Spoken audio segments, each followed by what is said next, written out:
J'ai vu le dîner d'anniversaire de mes parents sur Instagram. Je me suis habillé. J'ai conduit jusqu'à là-bas. Le garde a dit, elle nous a donné l'instruction de ne pas vous laisser entrer. J'ai appelé ma sœur. Elle a chuchoté, tu n'étais pas invité. Il n'y a pas de place pour les étrangers. 40 minutes plus tard. Ma carte a vibré. 6800 €. En guise d'excuse pour ton absence. J'ai passé un appel. Juste au moment où le dessert était servi. Un serveur est entré en tenant une petite boîte secrète avec mon nom dessus. Et après qu'ils l'ont ouverte. Personne n'a pris une autre bouchée. Je n'avais pas prévu de sortir nulle part ce soir-là. Juste moi. Mon canapé. Une bouteille de vin rouge bon marché achetée en rentrant chez moi après une garde de 12 heures. Les chaussures toujours aux pieds. La veste toujours fermée. J'étais fatigué à ce point-là. Ensuite. J'ai ouvert Instagram. En haut de mon fil d'actualité. Ma mère souriant à pleines dents. Le verre levé. La légende disait, dîner d'anniversaire surprise pour le meilleur mari et père. La photo suivante. Mon père en train de rire. Entouré de bougies. De gâteaux. De linge de table. De serviettes. Sur la troisième. Ma sœur dans une robe que j'ai payée à Noël dernier. Bras dessus bras dessous avec son fiancé. Portant un toast à l'heureux couple. Sur la quatrième. Une longue table. 15 places. Tous ceux que je connaissais sauf moi. J'ai fait défiler à nouveau. Plus lentement cette fois. Comme si j'avais peut-être raté quelque chose. Une identification. Une mention. Un message textuel. Rien. Je suis resté assis là à cligner des yeux. La bouteille non ouverte dans ma main. Ensuite. J'ai fait quelque chose de stupide. Je me suis habillé.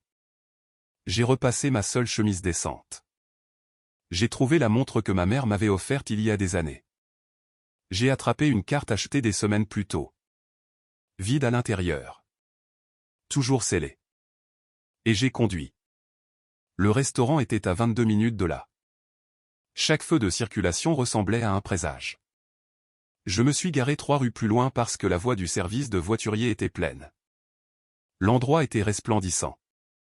De grandes fenêtres. Des garnitures dorées. Un violon jouant quelque part que je ne pouvais pas voir. Je me suis approché de l'hôte.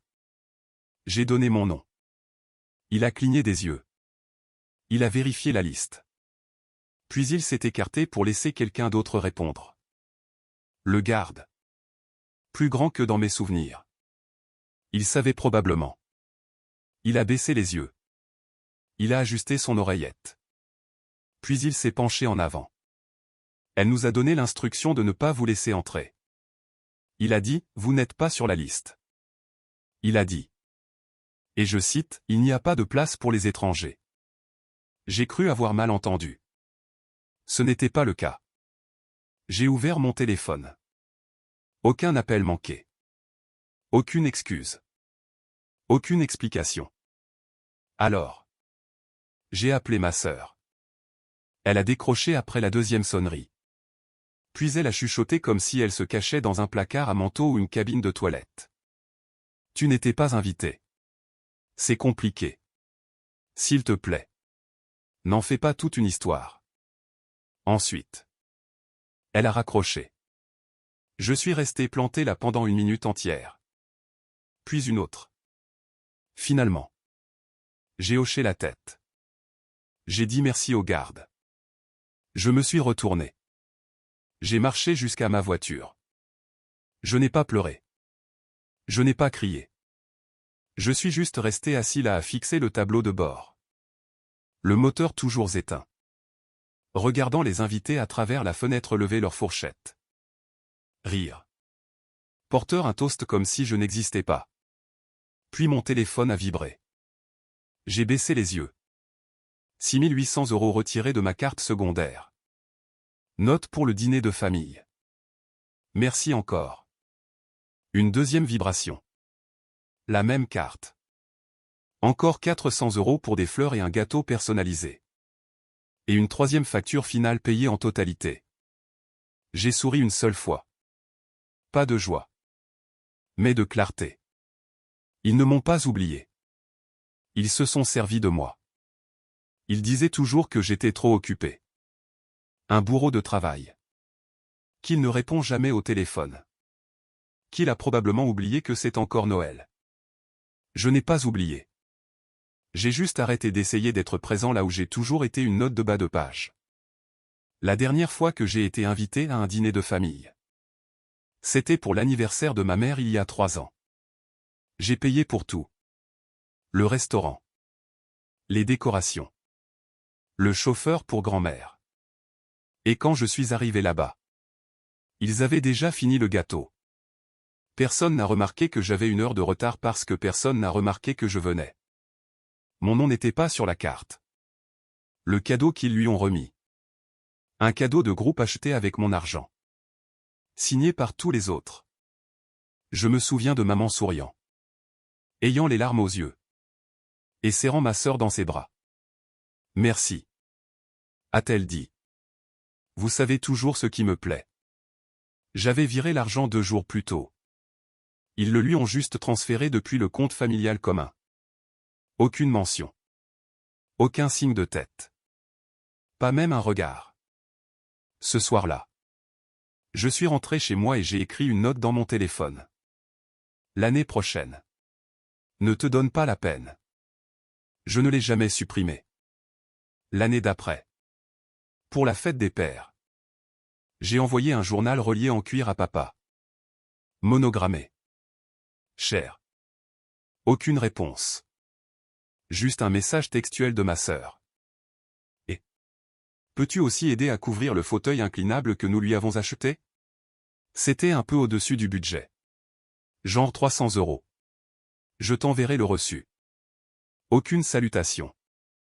Aucune question. Juste de l'attente. Ensuite. Il y a eu la remise des diplômes de ma nièce. J'ai réservé la salle. Commandé le service de restauration. On m'a dit que je ne pouvais pas y assister. Les limites de capacité dues à la pandémie. Mais j'ai vu les photos. 20 personnes et une banderole qui disait « Merci à la tante Lily et à l'oncle Marc d'avoir rendu cela possible. » Je ne suis pas l'oncle Marc. Lily est ma sœur. Marc est son fiancé. Ils ont utilisé mon argent. Ont mis son nom dessus. C'était le schéma habituel. Je payais. Ils souriaient. Et quand j'ai demandé une seule fois si nous pouvions peut-être parler de l'établissement d'un budget ou du partage des coûts, on m'a répondu, il ne s'agit pas d'argent. Ne rends pas cela transactionnel. C'est toi qui as choisi cette vie. Pas nous. Cette vie. Je travaillais 60 heures par semaine. Je vivais dans un appartement d'une chambre avec des planchers qui grincent et aucune vue. Je n'avais pas de chien. Ni de partenaire. Ni même un ensemble complet de vaisselle. J'envoyais de l'argent chaque mois parce que maman disait que le loyer était serré. J'ai couvert la facture d'électricité quand l'entreprise créative de ma sœur a fait faillite. J'ai payé pour le nouveau dentier de papa. Puis on m'a dit que je n'étais jamais là quand ça compte. Quand j'ai proposé de rentrer à la maison pour le dernier jour d'action de grâce. Ma sœur a répondu par message textuel. En fait, nous faisons quelque chose en petit comité cette année. Juste la famille nucléaire. J'ai fixé ce message plus longtemps que je ne l'admettrais. Je pensais que j'étais la famille nucléaire. Il s'avère que je ne suis que le réacteur. Ils prennent la chaleur. Ils me laissent les déchets. Même le dîner que j'ai vu sur Instagram. Celui auquel je n'étais pas invité. Ce n'était pas spontané. 3 semaines plus tôt. Maman m'avait appelé. Disant qu'elle voulait juste se vider le cœur. Elle et papa étaient tristes de n'avoir rien fait de grand pour leur anniversaire. Qu'après 35 ans. Ils méritaient peut-être quelque chose. Mais que les restaurants étaient chers et qu'elle ne voulait mettre la pression sur personne.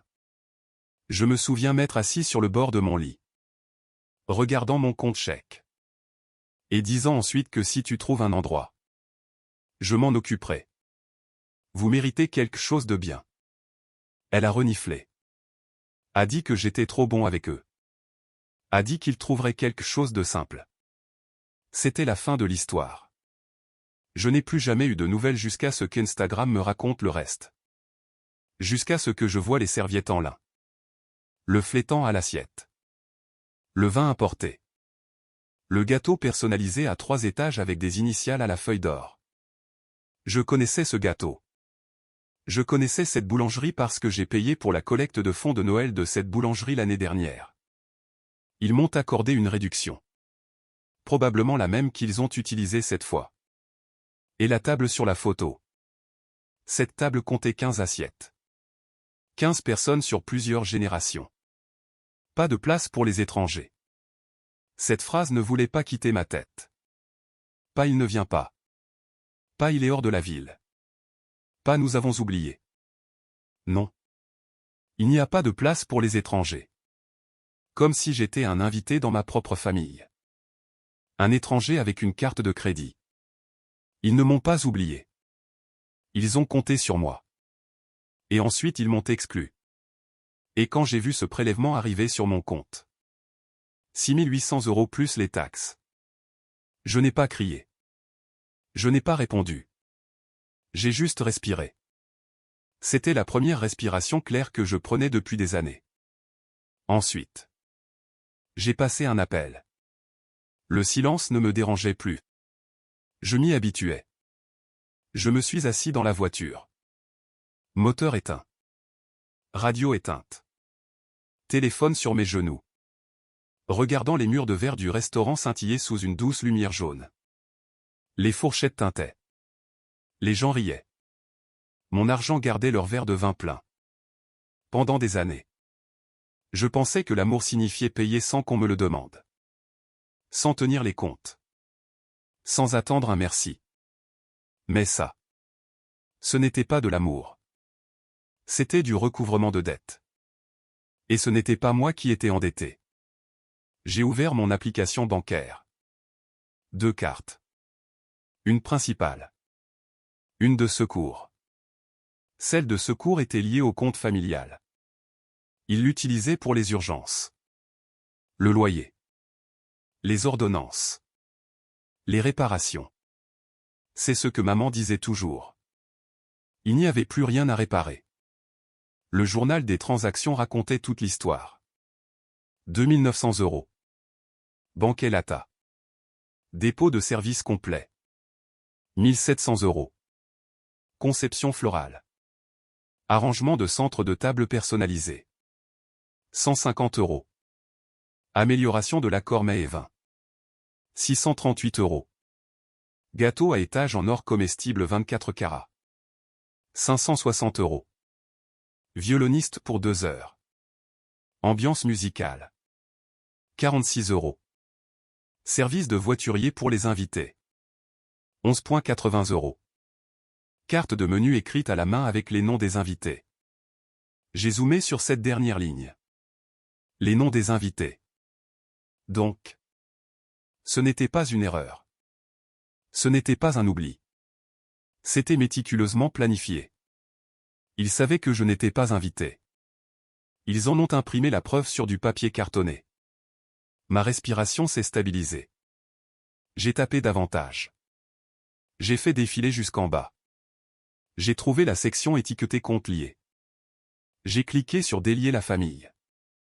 J'ai cliqué sur confirmer. Ensuite. J'ai ouvert mes messages. J'ai trouvé un numéro que je n'avais pas utilisé depuis un moment. Gabriel. Le directeur d'un service de restauration privé que j'avais utilisé une fois pour un événement professionnel.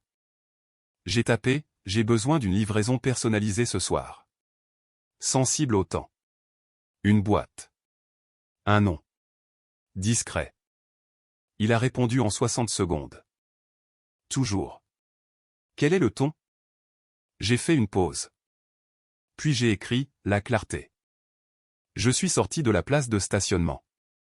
Je ne me suis pas pressé. Je n'ai pas regardé en arrière. J'ai juste conduit jusqu'à la maison avec les fenêtres baissées. Laissant l'air de la nuit s'installer sur ma peau. Au moment où je me suis garé. Le plan était déjà en mouvement. Gabriel avait envoyé un serveur. En costume. Silencieux. Parfaitement à l'heure. La boîte avait été emballée. Noir mat. Aucune marque. Juste une petite plaque en argent sur le dessus. Mon nom. Rien d'autre. À l'intérieur de la boîte. Cela a pris plus de temps à préparer. J'ai ouvert le dossier que je gardais dans le tiroir de mon bureau. Celui dont personne ne connaissait l'existence. Il contenait des années de reçus. Chaque transfert. Chaque virement de type peux-tu me couvrir pour cette fois. Codé par couleur. Détaillé. Le loyer de la maison de maman et papa. 18 mois. Les frais de scolarité de l'école privée pour ma nièce. 2 semestres. L'entreprise sur Etsy ratée de Lily pour 1800 € de matériel. Les soins dentaires de papa. La consultation de la hanche de maman. Les courses. Les vols. Les chambres d'hôtel. Les journées de bien-être. Tout financé par moi. Rien de tout cela n'a été remboursé. Rien de tout cela n'a été reconnu. J'ai imprimé le résumé. Page 1. Montant total donné. 48 735 €. Page 2. Total reçu en retour.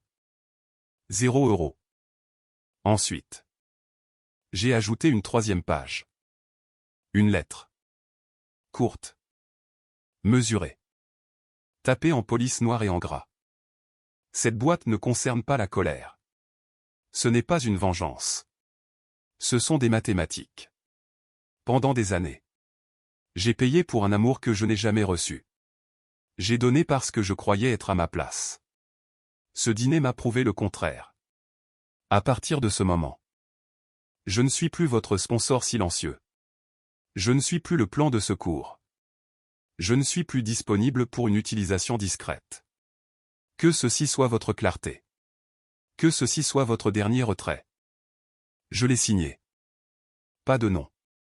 Juste mon initiale. J'ai plié les 3 pages. Je les ai placées à l'intérieur de la boîte avec une seule photographie. Elle datait d'il y a 10 ans. Le 25e anniversaire de mes parents. Le dernier auquel on m'a permis d'assister. Je l'avais organisé moi-même. Des lanternes dans l'arrière-cour. Des chaises pliantes. Le service de restauration d'un ami. Ma sœur a fait un discours. Mon père a pleuré. Maman m'a serré dans ses bras et a dit « Tu feras un mari formidable un jour ». Cette photo la montrait en plein câlin. Les bras autour de moi. Un verre à la main. Elle souriait. Je l'ai retourné et j'ai écrit au dos. C'est la dernière fois que j'ai cru avoir de l'importance. Boîte fermée. Boîte livrée. Gabriel a envoyé une photo une fois qu'elle a été placée sur la table juste après le dessert. Une pièce remplie de ventre plein et de verre plein. Et une boîte scellée avec un nom. Le mien. Ils ne l'ont pas vu arriver au début. La boîte. Elle était silencieuse comme moi. Un serveur s'est avancé pendant le dessert. Pas de plateau. Pas d'assiette. Juste un paquet noir mat avec une petite plaque en argent sur le dessus. 4 mots. Mon nom complet. Gabriel m'a envoyé une photo pendant qu'il reculait. Mon père venait de poser sa fourchette. Ma mère riait à moitié. Tenant son verre de vin à 2 doigts comme elle le faisait toujours quand elle était fière de quelque chose. Elle était fière ce soir. Pourquoi ne le serait-elle pas? Tout était parfait. La musique. La table. Les gens. Les fleurs. Tout cela payé par le fils qui n'était pas là. Celui qu'elle avait qualifié d'étranger. Le serveur a placé la boîte avec soin entre la bouteille de vin et le centre de table. Puis il a fait une petite révérence et est parti. Le silence a suivi. Personne n'a tendu la main vers elle tout de suite. Ils l'ont fixée du regard. Ma sœur a été la première à bouger. Elle s'est penchée en avant. Lisant la plaque. Son expression a changé comme si quelqu'un venait de baisser la lumière. Qu'est-ce que c'est? A demandé son fiancé. Elle n'a pas répondu. Au lieu de cela, elle a regardé maman.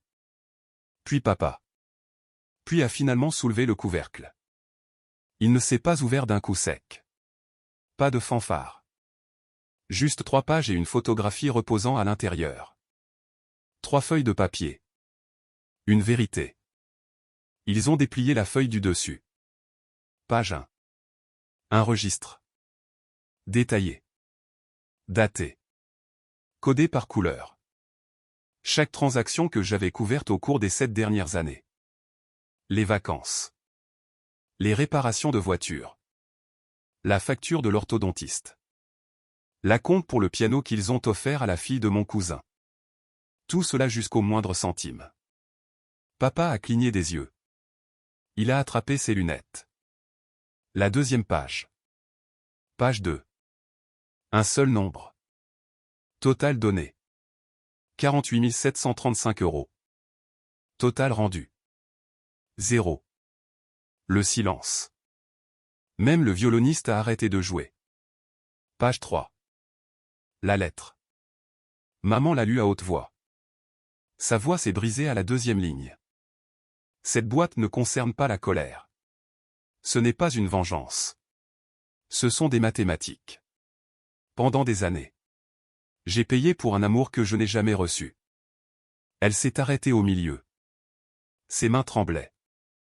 Quelqu'un a essayé de parler. Grand-mère. Peut-être. Mais elle s'est arrêtée quand elle a vu la photographie. Elle reposait là comme une blessure. Il y a 10 ans. Dîner dans l'arrière-cour. Mon bras autour de maman. Elle. Souriant contre mon épaule. Ils l'ont retourné. On lut le message gribouillé à l'encre. C'est la dernière fois que j'ai cru avoir de l'importance. Ensuite est venu le changement. Vous connaissez ce moment où une pièce change de température sans avertissement. Quand les gens arrêtent de mâcher. Quand les couverts se figent en plein vol. Quand le contact visuel devient un danger. Ce moment-là. C'est arrivé d'un seul coup. Personne n'a prononcé mon nom. Mais ils l'ont ressenti.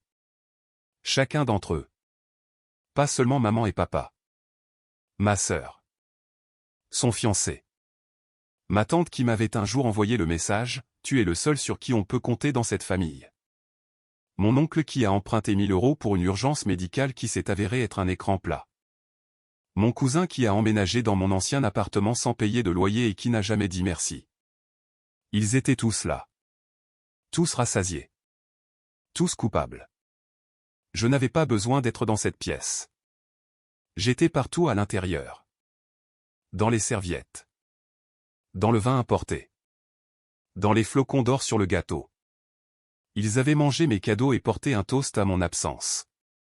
Et maintenant? Maintenant ils s'étouffaient avec l'addition. Maman a posé le papier. Elle a essayé de le passer à papa. Il a refusé de le prendre. Au lieu de cela.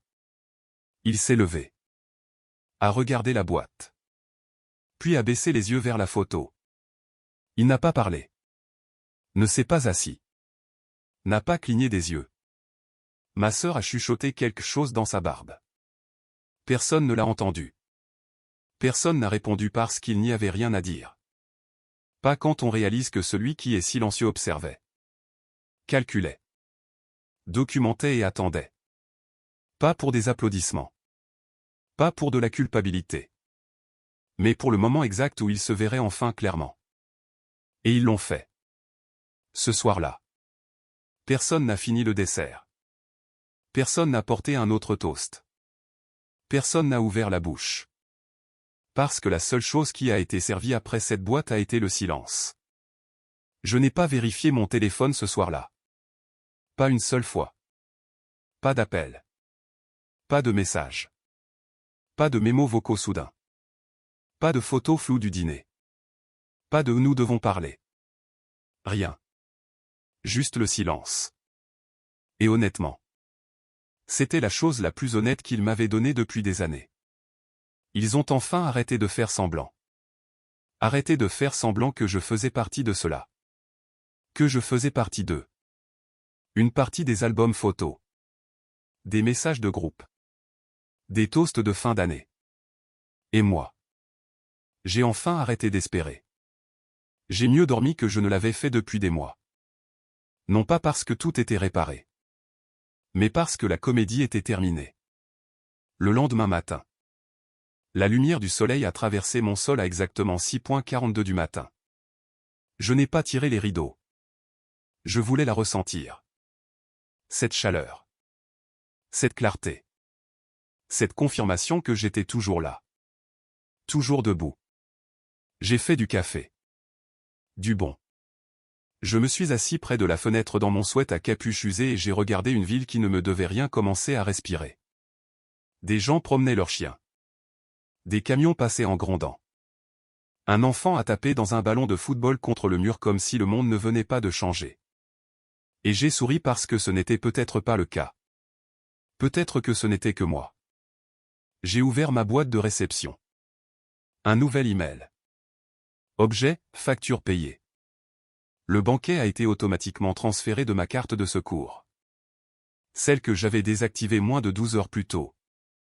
Ils ont essayé de prélever le solde final comme si de rien n'était.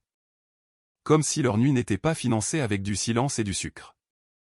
Cela a été refusé. Le compte n'existait plus. Cette version de moi non plus. 10 minutes plus tard. Un message de Lily.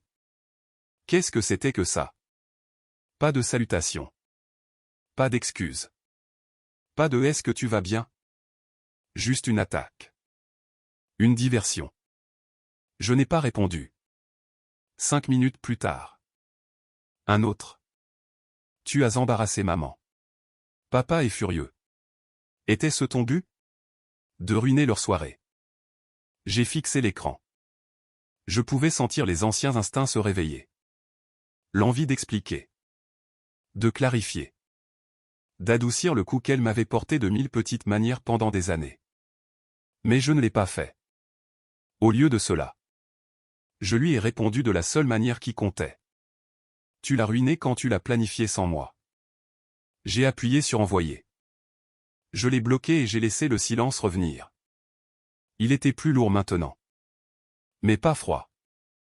Juste plein. Comme une porte qui s'est enfin fermée. Ce soir-là, quelqu'un a sonné à ma porte. Je n'attendais personne. J'ai regardé par le Judas. Mon estomac s'est noué. Maman toute seule. Pas de sac. Pas de fleurs. Pas de pause dramatique. Juste elle. Debout silencieusement dans le couloir. Tenant quelque chose contre sa poitrine. La boîte. La même surface noir mat. La même plaque en argent. Le même poids. J'ai ouvert la porte. Je n'ai pas parlé. Je n'ai pas bougé. Elle a levé les yeux. Ses yeux n'étaient pas rouges. Pas comme quelqu'un qui avait pleuré. Mais ils étaient plus doux. Moins assurés. Sa voix était plus basse que je ne l'avais jamais entendue. Pouvons-nous parler? Je ne bougeais toujours pas. Je ne l'ai pas invitée à entrer. Je n'ai pas déverrouillé cette partie de moi. Elle a déplacé la boîte dans ses mains. Je l'ai relue ce matin. Je crois que j'ai enfin compris. Le silence. Tu n'as jamais été un étranger. A-t-elle dit. Nous t'avons juste traité comme tel. Ma gorge s'est serrée. Mais je n'ai pas tressailli. Parce que ceci. Ce n'était pas le moment pour le réconfort. C'était le moment pour la vérité. J'ai fait un signe de tête vers le banc à l'extérieur. Elle a suivi. Nous nous sommes assis. Elle a posé la boîte doucement sur ses genoux comme si elle pouvait se casser. Comme si je pouvais me casser. Je ne sais pas comment réparer ça. A-t-elle dit. Je ne sais même pas par où commencer. J'ai regardé une voiture passer. Un couple qui riait sur le siège arrière. Le moment de quelqu'un d'autre. Le bruit de quelqu'un d'autre. Ensuite. Je l'ai regardé. Ce n'est plus à toi de le réparer. Elle a cligné des yeux. A hoché la tête. N'a pas discuté. Puis m'a tendu quelque chose. Une enveloppe. À l'intérieur. Une photographie. La même que je leur avais envoyée. Mais celle-ci avait une écriture au dos. Pas la mienne. La sienne. J'avais oublié combien il nous avait donné. Je me souviens maintenant. Pendant une seconde. Je n'ai pas bougé. Je l'ai juste tenu. J'ai senti les années dans le papier. J'ai senti le poids dans ma main. Ensuite. Je la lui ai rendue doucement. Je n'ai pas besoin de rappel. J'ai besoin de paix. C'était la première fois que je voyais ses épaules s'affaisser. Comme si quelque chose à l'intérieur d'elle abandonnait. Pas par défaite. Mais par libération. Nous sommes restés assis un peu plus longtemps. Aucun de nous ne remplissant l'espace. Respirant juste à l'intérieur. Finalement. Elle s'est levée. Ta place sera toujours là. A-t-elle dit.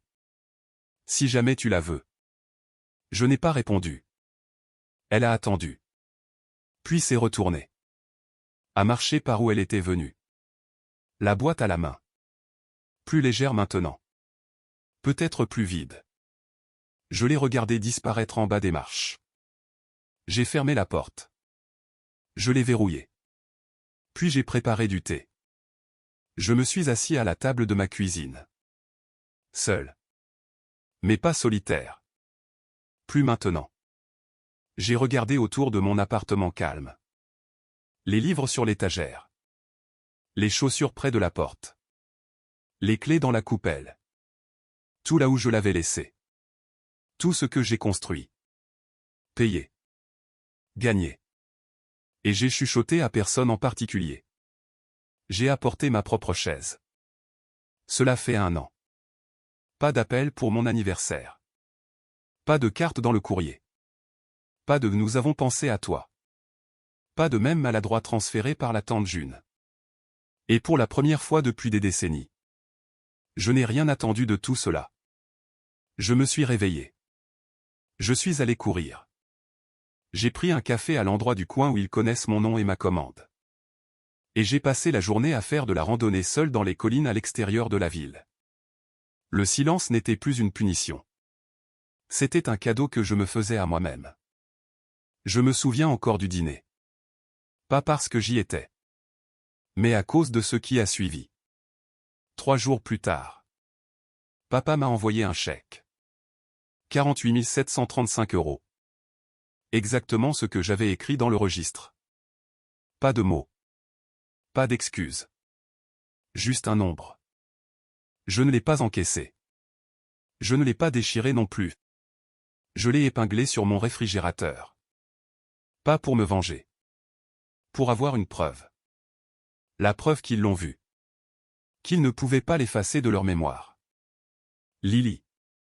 Elle m'a débloqué en février. Puis a envoyé une photo de son invitation de mariage. Ils ont changé la date. Le lieu. Même la liste des invités. A-t-elle dit. J'ai pensé que tu voudrais peut-être venir cette fois. Pas de désolé. Pas de tu avais raison. Juste une photo. Je n'ai pas répondu. Ce silence. Il a parlé plus fort que tout son discours ne l'aurait fait. J'ai découvert plus tard qu'elle avait des invités 3 personnes après qu'elles m'ont défendu dans la discussion de groupe. Elle a dit qu'elle créait la division. Traduction, elles lui ont fait ressentir quelque chose. Gabriel m'a dit que maman mentionne encore la boîte parfois. Jamais en détail. Elle l'appelle juste ce moment comme si c'était un fantôme dans le couloir. Apparemment.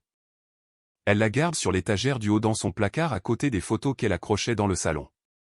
Cette partie. Oui. Ça a piqué. Mais pas autant qu'avant.